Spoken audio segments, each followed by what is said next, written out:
¿Cómo les va? Y bienvenidos a Perspectivas. Es viernes de personaje. Hoy extrañando a nuestro compañero Enrique Tucent, quien se ha tomado unos merecidos días de vacaciones.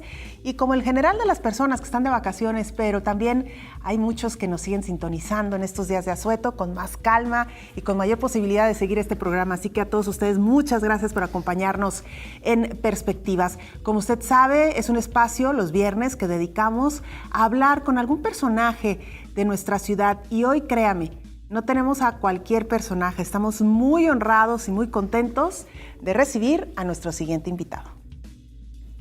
Jaime Preciado Coronado es licenciado en Arquitectura por el Instituto Tecnológico de Estudios Superiores de Occidente, ITESO, y doctor en Estudios Latinoamericanos por el Instituto de Altos Estudios Latinoamericanos de la Universidad de París III en Francia. En 1987 se integró a la Universidad de Guadalajara, donde fundó el Centro de Estudios Latinoamericanos por invitación de Manuel Rodríguez Lapuente, maestro emérito y doctor honoris causa por la UDG, además del Centro de Estudios Ibéricos y Latinoamericanos. Es profesor investigador del CUCSH y fue jefe del Departamento de Estudios Políticos de 2010 a 2016. Actualmente es coordinador del doctorado de Ciencia Política del CUCSH. Es reconocido por liderar investigaciones en geografía política, estudios relativos a procesos de integración en Latinoamérica y el Caribe, análisis de políticas sociales comparadas en esa región y a la geografía electoral de México y Jalisco. La Academia Mexicana de Ciencias es una instancia que agrupa a miembros con destacadas trayectorias académicas y que laboran en diversas instituciones del país y del extranjero. Y en días pasados, Jaime Preciado fue aceptado como miembro regular de dicha academia, cargo que asumirá durante el primer semestre de 2017. Esta distinción reconoce su trabajo académico y sus investigaciones desarrolladas en el campo de la ciencia política, sobre todo en esta casa de estudios y en otras instituciones de educación superior en Jalisco. Esta noche, en Viernes de Personaje en Perspectivas, nos acompaña Jaime Preciado Coronado.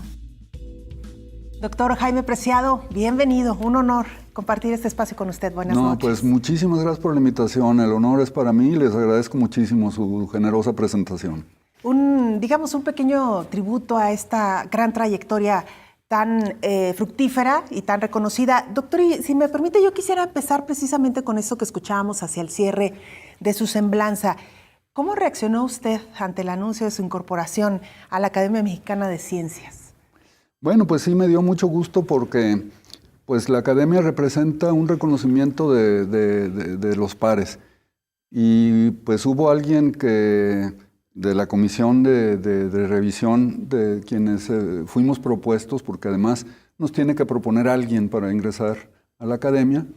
Y entonces a mí me propuso, tuve la fortuna de que me propusiera el doctor Jorge Alonso, con lo cual pues hizo una presentación verdaderamente maravillosa que quisiera ser yo del que habla él. y entonces pues realmente es muy satisfactorio porque además hay algo que tiene que ver con las ciencias sociales, que se consideran como las hijas menores de las ciencias, ¿sí? Como que todavía no hemos conseguido nuestra carta de adultos, de ciudadanos de las ciencias.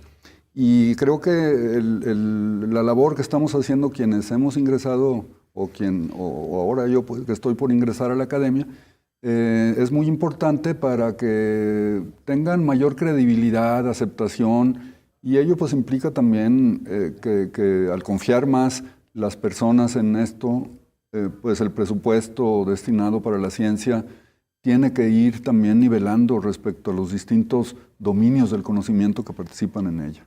¿Qué implica el pertenecer a esta academia, doctor? Pues implica la oportunidad de participar en las actividades que se organizan, y yo veo que hay ahí como un doble potencial. Por una parte, los que estamos en las ciencias sociales nos reunimos para hacer inclusive algunas actividades que tienen una dimensión regional. Por ejemplo, aquí en Jalisco hay un capítulo de la Asociación Mexicana de las Ciencias, y eso pues nos da indudablemente muchísimos temas, formas de colaboración, pero también hay otra cuestión que tenemos que ir propiciando más, y que es el diálogo entre los distintos saberes, entre las distintas áreas de los conocimientos.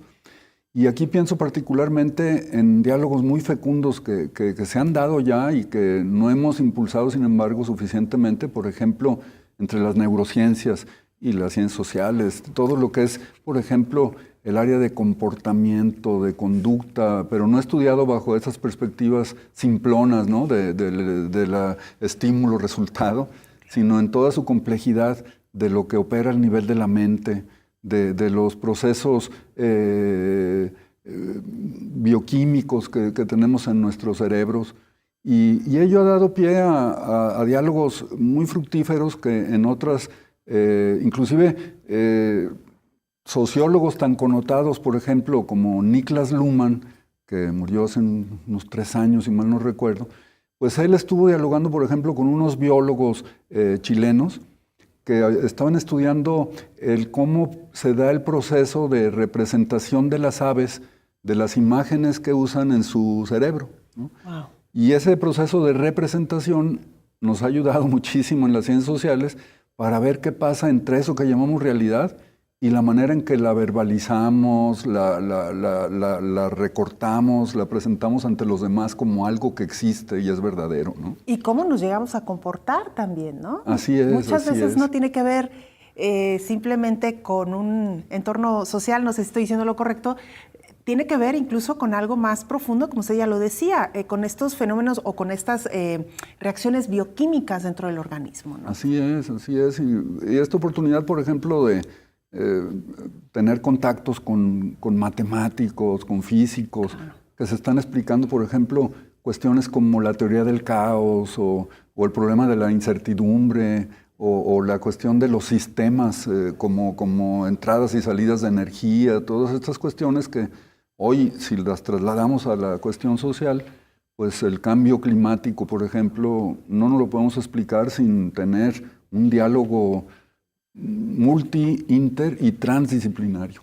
Oiga, doctor, me hizo recordar a otra gran investigadora de la Universidad de Guadalajara que estuvo hace algunos días también con nosotros en Perspectivas, hablando precisamente de cambio climático y cómo algunos estudios han demostrado que dentro de los camiones del transporte público se pueden generar condiciones tremendas para someter a una persona a un estrés realmente preocupante. Pero tiene que ver no solamente con los trayectos y con el tráfico, con esto que usted decía, a veces la forma muy simple de explicarlo. Tiene que ver incluso con la temperatura que se vive al interior de una unidad del transporte público, con la contaminación y los elementos químicos que se respiran dentro de una unidad del transporte público. Y muchas veces esto poco nos damos el tiempo, doctor, para analizarlo y para comprenderlo, ¿no? Pues sí, y por ejemplo, los climas de estrés que uno pasa en los embotellamientos, la inseguridad tan terrible que hay, porque cuántos asesinatos, yo los llamaría, hay así en la vía pública, ¿no? Por imprudencias, por cuestiones así que pueden ser controlables y que sin embargo pues las ciencias sociales en ese diálogo deberíamos de verlo junto con médicos que investiguen las condiciones de vida de la población, lo que estamos cada quien sufriendo, ¿no?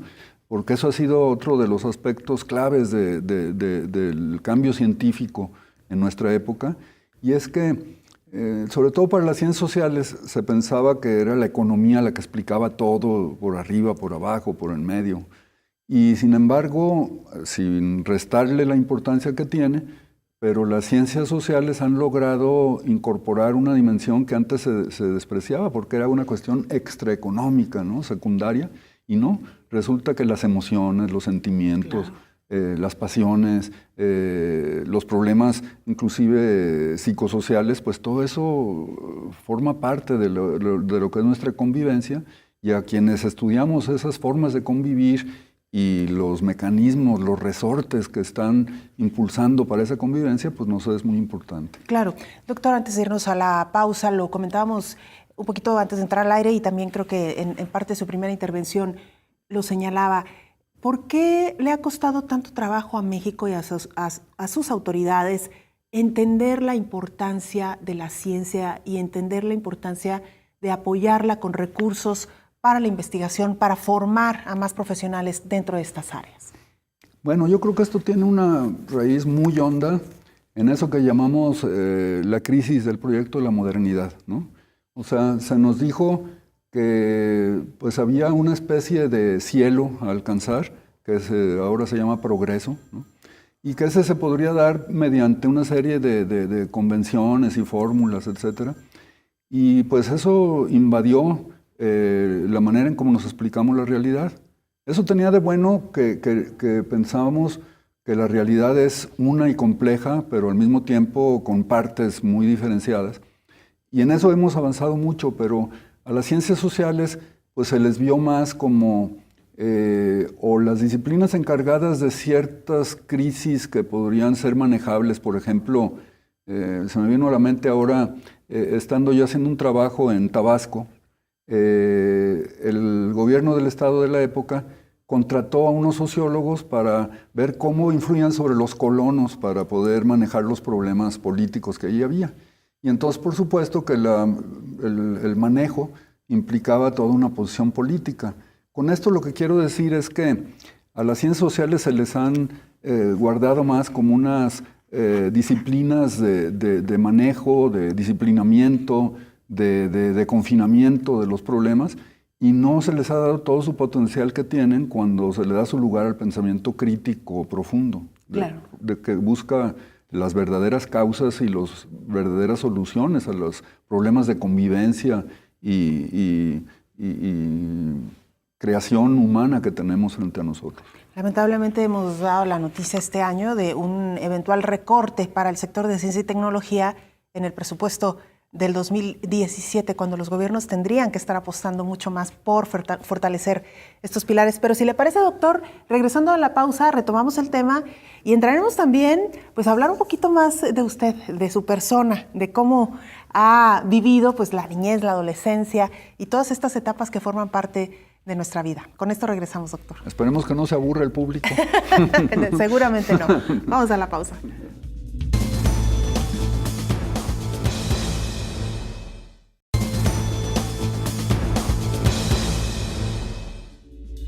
Estamos de regreso esta noche en Perspectivas, dialogando. Doctor, antes de irnos a la pausa, hablábamos ya de por qué las autoridades mexicanas pues, han mostrado como tan poco interés, tan poco ímpetu en apoyar a las ciencias en general, pero usted lo decía antes, aún más me parece, no sé, lo decía, a las ciencias sociales, porque siguen viéndolo como un área, digamos, un poco más pequeña. Cuéntenos un poquito esta situación, por favor. Sí, esto se refleja, por ejemplo, en los presupuestos. Si uno observa la evolución de lo que reciben las áreas de ciencias sociales en relación con otras áreas del conocimiento, pues siempre estamos en el penúltimo o en el último lugar. Eso es pues muy preocupante porque yo no digo que sean las más importantes, pero sí creo que tiene que haber una política de ciencia y tecnología que sea pareja y que reconozca el potencial de cada una de las ciencias. Y como en nuestro caso, pues no jugamos tanto con materia inerte o con fórmulas abstractas, sino que somos personas de carne y hueso, claro, con una serie de dificultades para conocernos, para poder diseñar formatos de convivencia, para imaginarnos una vida distinta y sobre la cual se actúa, frente a la cual nos situamos desde perspectivas muy enfrentadas y con problemas dramáticos como la guerra, como la violencia, los temas del crimen organizado. Pues todo eso tenemos que irle dando una pauta nueva, ¿no? O sea, en la que se nos vea no como los encargados de hacer menores, ¿no? de hermanos menores, o de hacer la apología de tal o cual sistema, de tal o cual partido, de tal o cual personaje, ¿no? Claro. Sino que ahí sí tenemos que luchar por la libertad de pensamiento, por la libertad crítica de la ciencia, y entonces ponerla al servicio, ahora sí que de todas y todos. Claro, lo que está diciendo, doctor, según le entiendo, es que la política le ha causado mucho daño también a las ciencias sociales. No han permitido el desarrollo de hombres libres, pensantes, que sean tratados como adultos, que tendríamos que serlo, ¿no? Así es, porque, por ejemplo, el fenómeno de las encuestas, ¿no? O sea, es muy común como decimos en el lenguaje coloquial, se cucharean las encuestas para favorecer a todo el candidato, y entonces toda la objetividad que puede dar una muestra muy bien diseñada, que tiene todo el potencial para explicar cuál es el momento, cuáles son las preferencias, con base en qué valores, emociones están tomándose las decisiones, pues todo eso puede ser deformado. No lo logran siempre, porque creo que damos un sustrato muy importante de científicos independientes, ¿no? Y eso es lo que puede hacer avanzar el conocimiento. Pues nos da un muy buen pie, un muy buen elemento para más adelante hablar precisamente sobre estos fenómenos de las encuestas y cuál ha sido el comportamiento del ciudadano en temas que ya han sido pues bastante expuestos, ¿no? El caso de las elecciones en Estados Unidos, el Brexit en la Gran Bretaña y por supuesto el sí o lo que se le conoció como el sí en Colombia de cara a este perdón de las FARC. Más adelante le vamos a entrar a estos temas. Doctor, si me permite, pues preguntarle a Jaime Preciado Coronado dónde nace y cómo recuerda su infancia, doctor. Bueno, pues yo nací aquí en Guadalajara. Les voy a decir el año, pero no saquen cuentas. el 13 de junio de 1951. Mis primeros 5, 6 años los viví muy cerquita de la esquina de Santa Mónica y San Felipe, ahí por donde está ese bellísimo templo de Santa Mónica. ¿Qué tal, hijo? Ahí, bueno, yo soy de familia católica y entonces en esos templos cumplí con todas las indulgencias que pueda haber en el futuro.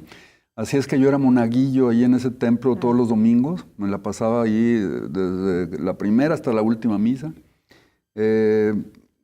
Luego ya nos cambiamos acá por el lado de la colonia americana y mi familia pues somos, tengo dos hermanos y una hermana, ¿sí? Yo soy el más chico de ellos, aunque no lo parezca de repente, ¿no? Mis hermanos están más bien conservados.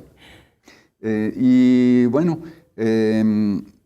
pues crecimos en un ambiente así como muy de las certidumbres, ¿no? De que ya todo estaba muy hecho, dicho.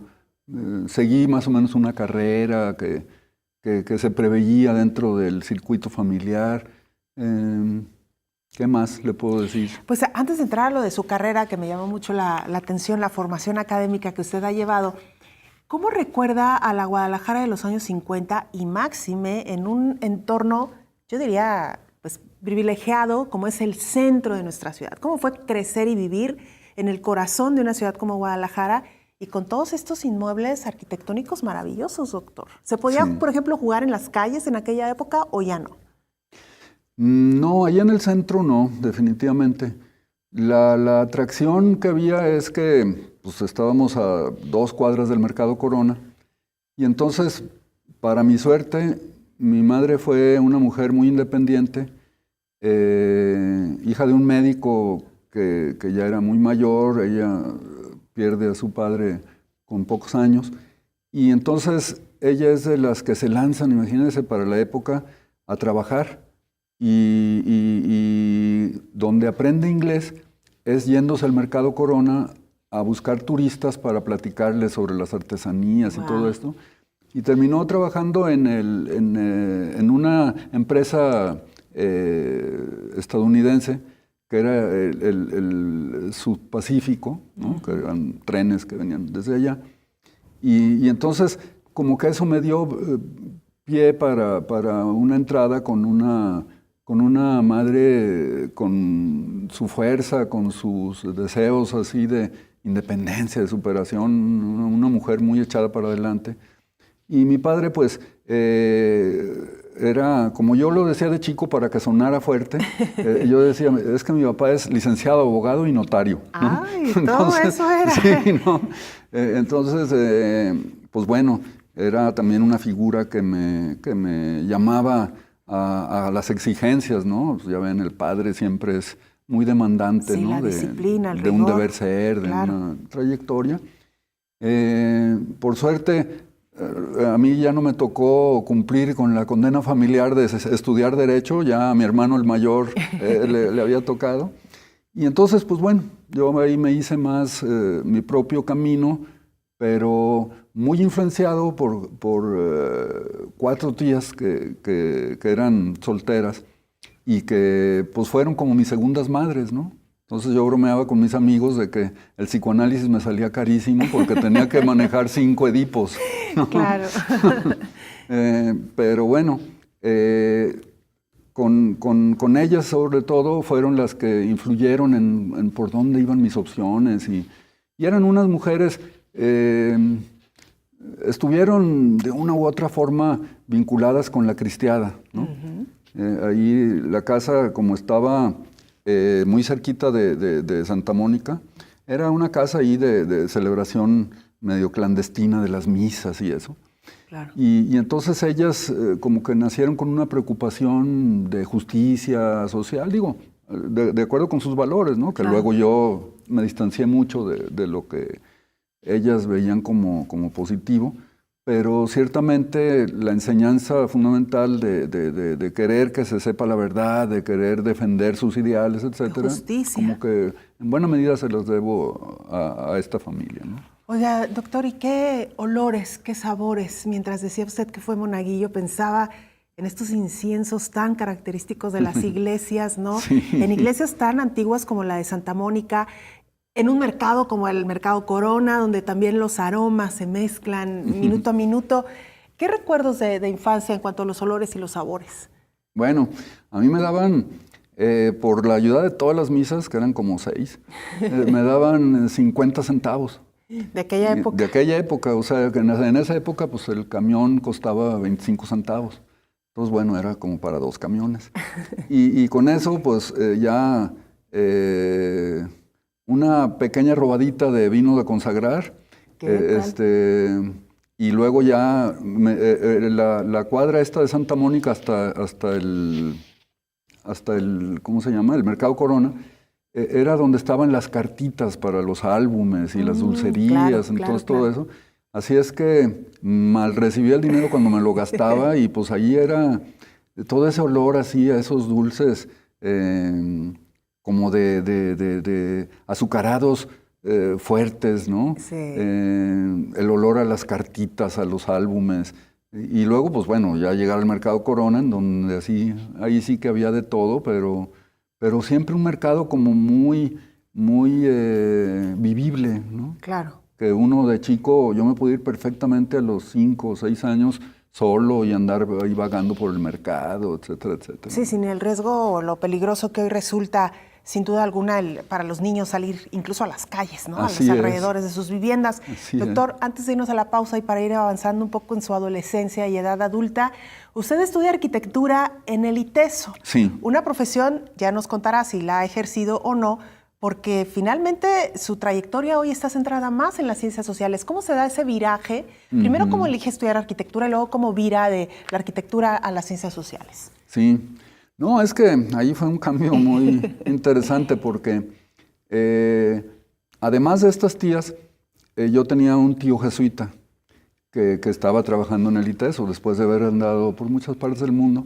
Vino al ITESO y yo entré a arquitectura porque mi hermano que me sigue es ingeniero civil y pues bueno, a mí me daba ilusión poder trabajar con él y además pues mis tías y este tío que tenía, que eran muy metidos a la cuestión del arte clásico y neoclásico, pues me hicieron pensar que yo iba a llegar a arquitectura a diseñar partenones y cosas así como el Teatro de Gollado o la obra de don Ignacio Díaz Morales, ¿no? Y no, pues ya en la carrera me fui vinculando con quienes veían que la arquitectura era un bien social por excelencia y que había problemas muy severos de pobreza, de falta de vivienda, de falta de salud en los asentamientos irregulares. Ahora que presentaba un libro de don Manuel Rodríguez Lapuente, me recordé que la primera vez que lo vi yo fue en una reunión, todavía existe esta institución, el Instituto Mexicano para el Desarrollo de la Comunidad, el IMDEC, y entonces Carlos Núñez, que era el fundador, arquitecto, había invitado a don Manuel Rodríguez Lapuente y a Miguel Basdrech para que hicieran un análisis sobre la primera toma de la tierra que hubo aquí en Guadalajara, que era en Santa María Tequepexpan, ahí con los ejidos, ¿no? Sí.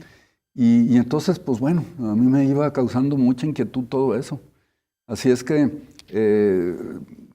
le seguí como por una línea más de los problemas sociales de la arquitectura.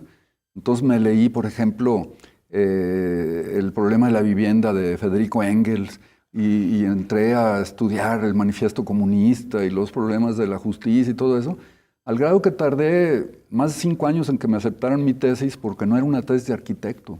Claro. Era una tesis más bien como de sociología urbana. Doctor, regresamos con más de esto después de la pausa.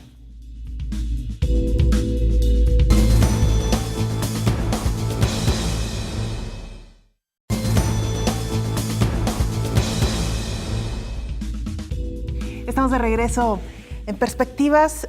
Doctor, entonces usted poco a poco va descubriendo que la arquitectura tiene una función social, evidentemente, y camina más por ahí, en este descubrir, ¿no? Sí, es que tuve unos profesores que me abrieron muchísimo el campo porque estamos hablando de principios de los años 70. Entonces tuve, por ejemplo, una pareja de profesores salvadoreños que empezaron a mostrarnos las imágenes de lo que estaba pasando en ese pequeño país y que eran, sin embargo, de lo más cruel y que pues, había muchos movimientos ahí de colonos y de obreros y de campesinos. Luego tuve también un profesor que venía del Tecnológico de Massachusetts, que si bien no estoy para nada de acuerdo con sus presupuestos teóricos, sin embargo sí reconozco que son muy hábiles para investigar y gracias a ellos, por ejemplo, pude irme a la colonia Ferrocarril aquí en Guadalajara a hacer historias de vida de 2 o 3 personas y pues era preguntarles la trayectoria de dónde habían venido y en qué lugares de la ciudad o de otras partes del país habían vivido y si tenían parientes viviendo en Estados Unidos y cuánto gastaban en el transporte, en fin, ya me empecé a meter más a las cuestiones urbanas, ¿no? Y eso me llevó a que durante los últimos años de mi carrera combiné el trabajo de arquitecto haciendo algunos proyectos que se hicieron y todo, con trabajé en una institución que yo creo que pocos en Guadalajara se acuerdan que existió, que se llamaba Junta General de Planeación y Urbanización del Estado de Jalisco. Wow. Entonces ahí, por ejemplo, yo trabajé un tiempo con Jorge Cambero, no sé si lo recuerden. Sí. Un arquitecto estupendo, además un ciudadano comprometido que estuvo en el Consejo Electoral aquí de Jalisco en su época, donde estuvo Jorge Alonso, Jorge López Vergara. La época más ciudadana, digamos, ¿no? De estos organismos que hoy ya de ciudadanos pues les queda muy poquito. Sí, la verdad. Entonces, todo ello me fue llevando a estudiar, cuestiones de sociología urbana.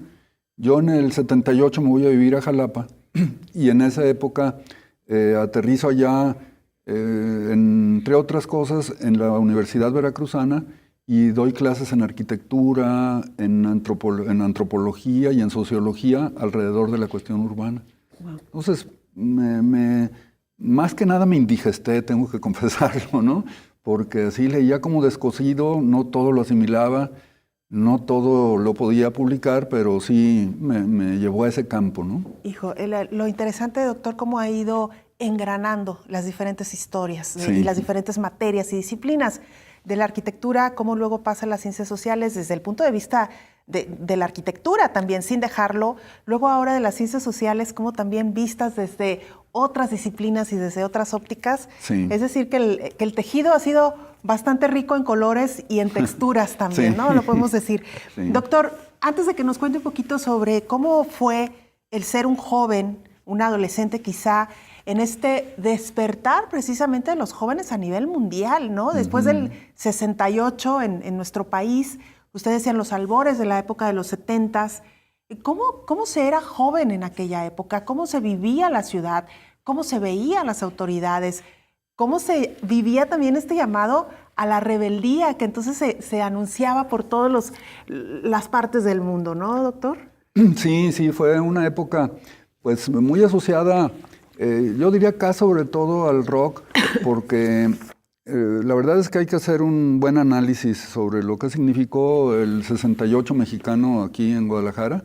Sabemos pues que hubo como muchas fuerzas que diluyeron y deformaron pues lo que se estaba buscando en ese nivel, pero pues yo me siento más vinculado con lo que representaron los grandes conciertos de rock, lo de Woodstock, la cuestión así del hipismo y bueno, hagamos el amor y no la guerra, ¿no?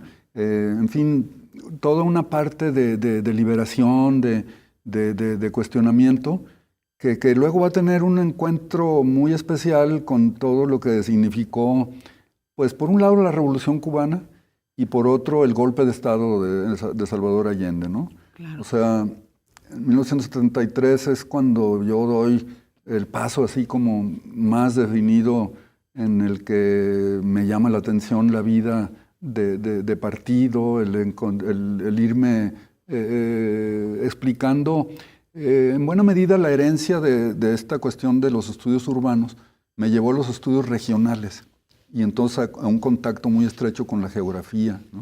Claro. que es pues como la base de la concepción de qué pasa sobre el territorio, quiénes lo forman, cómo se lo apropian. Y entonces, pues detrás de todo esto estaba el poder, pero también estaba esa rebeldía y ese compartir los símbolos con quienes coqueteábamos con, por un lado, oír a, no sé, a Pink Floyd, ya muy después, o a Eric Clapton y Cream, etcétera, pero al mismo tiempo captar, bueno, Lennon, ¿no? Con su mensaje The Working Class Hero, ¿no? Claro. El héroe de la clase trabajadora, o esta de Imagine, ¿no? Claro. Que era esa época entonces como de ver cómo conectábamos con un movimiento universal, ¿no? Que había de que, oye, pues a mí no me daba ninguna dificultad relacionarme con quien tuviera las mismas ideas, o en el sur de Estados Unidos, o algún nicaragüense o salvadoreño que tuve como compañeros, ¿no? Claro. Entonces, esos puentes son los que creo que le dan un brillo especial a esa época de cuestionamientos. Y claro, yo paso en ese tiempo, en el 73, no es que me aparte del rock, pero me voy metiendo más a la música, a la nueva trova, la música de protesta, a la música de protesta, etcétera. Y con ello, pues vienen preocupaciones como muy de justicia social, de equidad, etcétera, etcétera.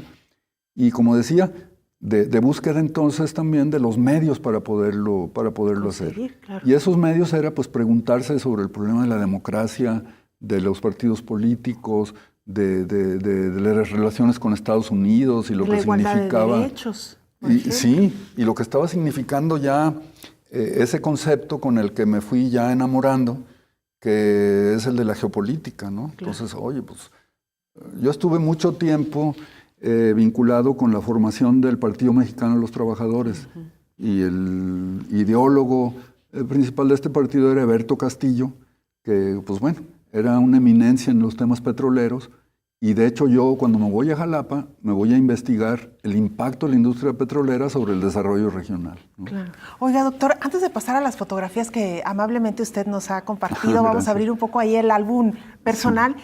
Pero no quiero dejar de preguntarle cómo se informaba y cómo se enteraba un joven en la década de los 70s y más, pues de estos hechos que parecen un poco lejanos, ¿no? El golpe de Estado de Pinochet en Chile, lo que estaba pasando con la Cuba de Fidel Castro, quizá lo que pasaba también más al sur del país con Argentina. En fin, ¿cómo se enteraba un joven de su edad en aquella época de tantos acontecimientos mundiales? Híjole. Cuando no había internet, hay que decirle a las nuevas generaciones, ¿no? Sí. Ni celulares, ni Spotify para bajar música de todos lados, ¿no? Sí, no. No, yo creo que en eso fue muy contrastado mi periodo, como lo fue de nuestra generación, o de mi generación. Y a mí lo que me marcó fue, primero, la formación de Excelsior, ¿no? Claro. O sea, como que era una fuente muy, muy confiable. Luego, Proceso, ¿no? Como consecuencia del golpe que hubo en contra de ese periódico por su carácter independiente. Claro. Y pues recordemos, ¿no? Que además había una serie de mecanismos como el control de papel, por ejemplo, ¿no? Sí. El gobierno tenía el monopolio absoluto de esto. Entonces, pues ahí tuvimos que recurrir a medios nada convencionales, ¿no? Desde correspondencia con personas en distintas partes del mundo, acceso que era dificilísimo, ¿no? A periódicos de otros países y sobre todo lo que mucho ayudó es que de una u otra forma quienes entramos a la experiencia de lo político pasamos por algún medio informativo, ¿no? Sí. O sea, en el Partido Mexicano de los Trabajadores teníamos un proyecto propio y luego eso, bueno, ya aquí ya más grandecito, ya se hizo con el caso de Paréntesis y claro. Siglo XXI, luego Milenio, ¿no? Que es parte también de una experiencia vivida muy, que le tengo mucho afecto, ¿no? Hijo, lo recordábamos hoy, bueno, hace algunos días, con este caso pues sonado del Premio Jalisco de Periodismo, que nos pone a reflexionar sobre qué tipo de periodismo estamos haciendo en Jalisco y ni siquiera, digo, han pasado tantos años, pero la añoranza de aquellos grandes correctores de estilo, grandes editores, que de alguna manera coadyuvaban o acompañaban al joven periodista, al joven reportero, para poder hacer un trabajo mucho más completo y mejor presentado para la audiencia, doctor, ¿no? Sí, cómo no. Qué años aquellos. Así es, sí. Pero era una avidez por tener los ejemplares que además se confiscaban y reproducirlos y bueno, pues reflexionar y de alguna manera producir también información propia a través del mimeógrafo y de otros medios manuales no tan controlados, ¿no? Y otra vez volvemos a los olores y a las texturas, ¿no? Uy, sí, el olor ese del olor a tinta. De tinta. El periódico, sí.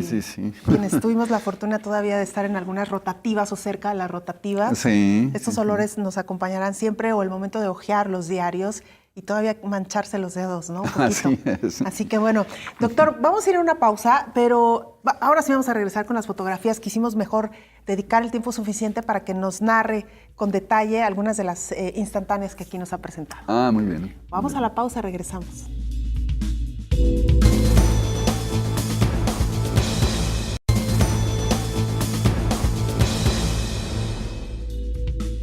Una de las secciones más gustadas en Viernes de Perspectivas, Viernes de Personaje, es cuando nuestros invitados amablemente nos comparten algunas de sus fotografías de los álbumes personales. Así que, doctor, si le parece, iniciamos, lo abrimos. Ahí tenemos la primera imagen. ¿Qué nos cuenta de esta imagen? Bueno, esta es muy reciente, pero es muy entrañable por el hecho de que se trataba de la presentación del libro en homenaje a don Manuel Rodríguez Lapuente. Y bueno, Josefina Callicó, que está en medio, es una gran impulsora de todo lo que representa el legado de don Manuel. Y en el otro extremo está Trino Padilla, con quien me ha tocado ya presentar un par de libros y que ha sido verdaderamente entretenido.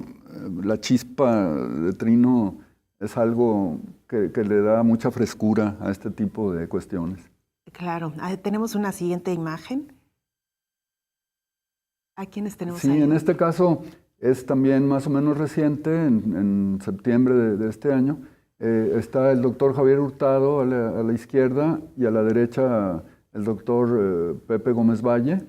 Es un evento en el que nos invitaron algunos estudiantes de la licenciatura en Estudios Políticos y Gobierno para conmemorar los 25 años que se creó esta licenciatura. Sí, de ambos, pues con trayectorias muy interesantes, ¿no? En sí. El Colegio de México, el doctor Hurtado y Pepe Gómez Valle, que ha hecho una trayectoria muy interesante en el ámbito de la disciplina electoral o de las materias electorales, ¿no? Sí, es un muy valioso. ¿A quiénes tenemos ahí, doctor? Ahí, bueno, estamos algunos profesores de la maestría y doctorado en Ciencias Sociales, Mónica Montaño, Francisco Aceves, Alberto Rocha, la actual coordinadora de la maestría que está en el centro de Blanco, Melisa Amezcua, y otros alumnos del doctorado en ciencia política, que es como mi último, es decir, mi más reciente, ¿no? Sí. Mi más reciente actividad. Está ahorita coordinando el doctorado, ¿no? Estoy coordinando el doctorado en ciencia política y pues ha sido una experiencia fantástica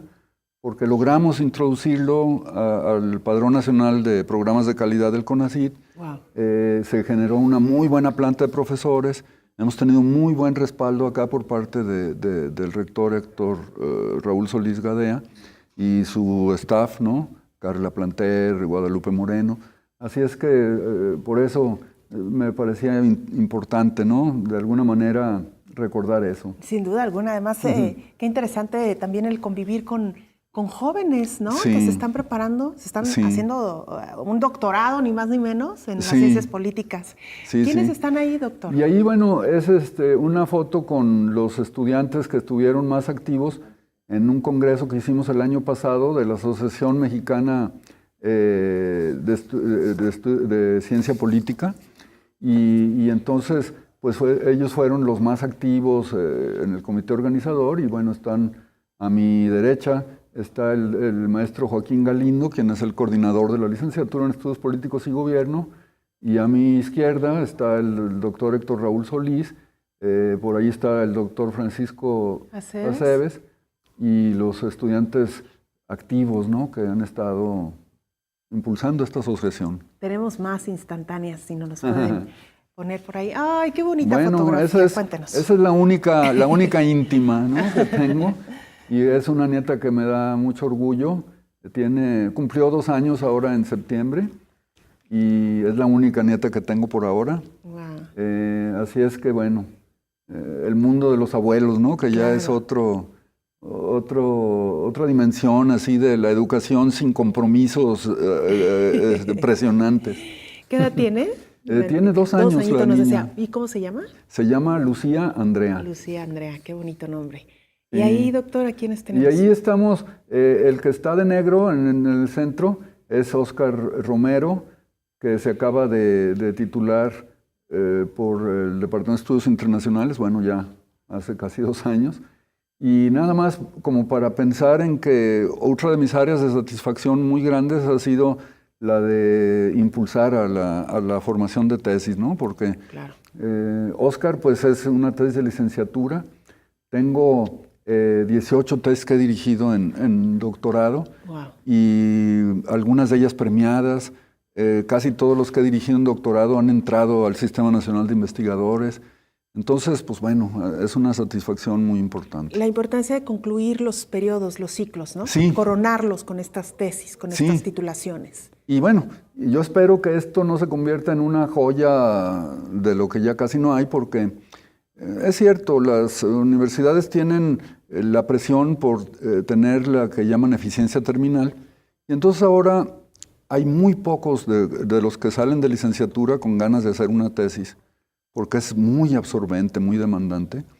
Y ahora lo que se estila pues, son los exámenes del Consejo Nacional de Educación, ¿no? Sí, esos exámenes de conocimiento. Sí, exámenes de conocimiento, entonces pues ya inclusive tan pronto tienes ya todos tus créditos, puedes solicitar tu examen y gracias a eso se ha titulado mucha gente, pero yo en este sentido reflexionaría para decir que tenemos que impulsar tesis porque luego así se pueden meter al posgrado, ¿no? Claro. Quien de una licenciatura no haga una tesis, es muy difícil que en el posgrado sea luego aceptado. Y desarrollar la habilidad de la investigación, doctor, Sí. que también se está perdiendo mucho. Sí. ¿A quiénes tenemos ahí? Ahí estamos en el Memorial de América Latina en Sao Paulo.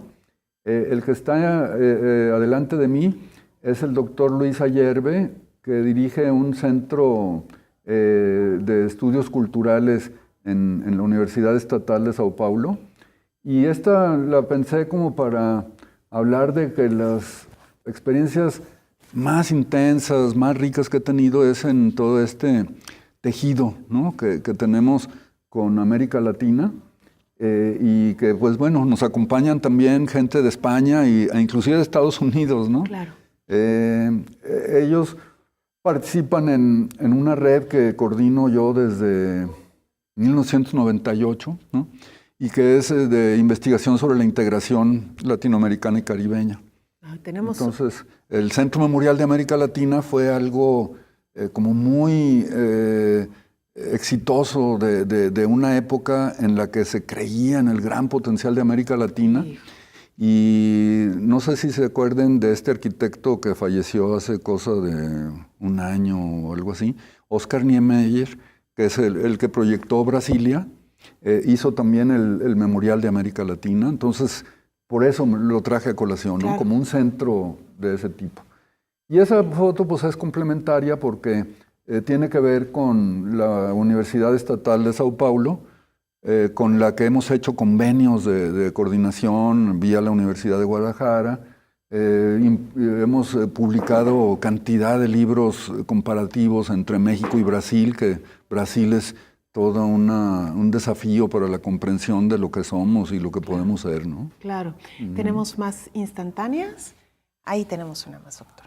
Bueno, esta nada más para recordar que he sido también padrino de una generación en estudios internacionales y otra generación en estudios políticos y gobierno, y eso pues también es todo un desafío porque pues claro que te comprometes con los estudiantes y ves la mejor manera de apoyarles, pero también el entorno extrauniversitario es difícil, ¿no? Claro, y doctor, la responsabilidad también que se tiene como profesor, como acompañante de estas generaciones, de crear una conciencia realmente mucho más social en lo político, ¿no? Sí. Que algún día aspiremos a tener políticos con mayor conciencia social y menos ansia de poder y de dinero.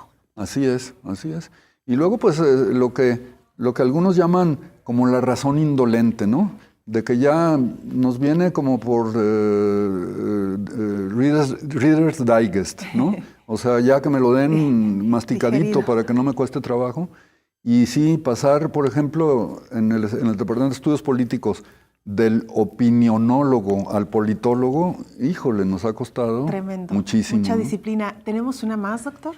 En este caso es la presentación de un sociólogo que es de los más interesantes que hay en este momento, que es Boaventura de Sousa Santos, un portugués, que tuvimos la fortuna de tenerlo aquí en Guadalajara. Y a su lado de rojo está Marcelo Arnold, que era presidente de ALAS en la época en que vino Boaventura por aquí, y luego el doctor Héctor Raúl Solís y yo. Tenemos 2 fotografías, creo que más, vamos a verlas ahí en la Feria Internacional del Libro. Doctor. Sí, y esa pues la traje a colación porque la feria, en realidad, desde la primera feria estoy involucrado.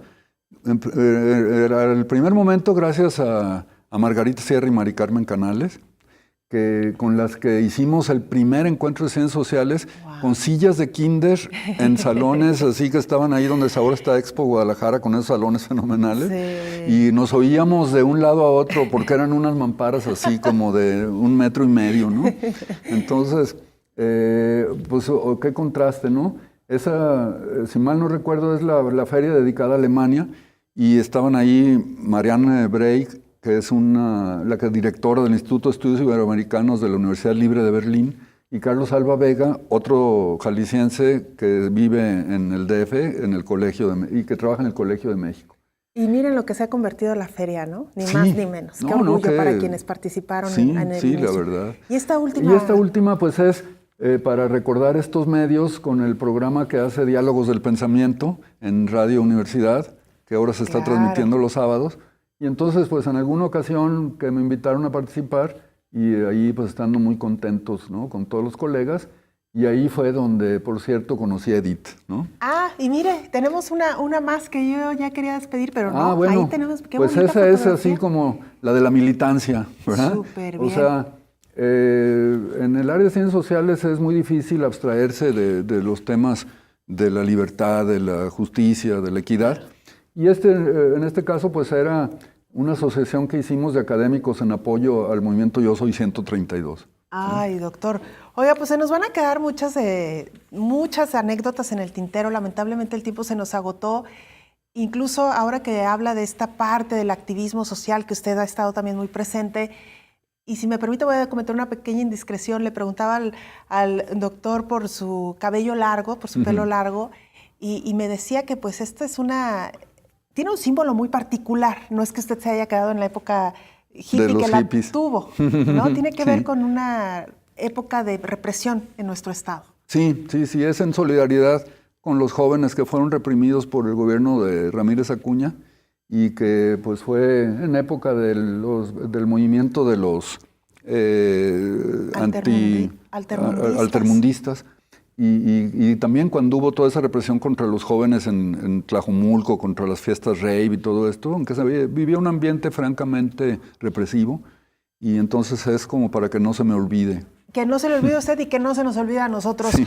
Doctor, muchísimas gracias por habernos acompañado. Ya tendremos oportunidad de invitarlo para hablar de temas de América Latina que usted sabe mucho, pero hoy preferimos profundizar un poquito en la parte personal y anecdótica de su vida. Muchas gracias, doctor Jaime Preciado Coronado. No, pues fue muy entrañable. Yo les agradezco muchísimo esta producción y removerme tantas cosas de esa dimensión que a veces la dejamos un poco olvidada y que, sin embargo, hoy estuvo muy presente. Pues muchísimas de eso se gracias. Trata este espacio. Muchas gracias, doctor, y sobre todo, muchas gracias a usted.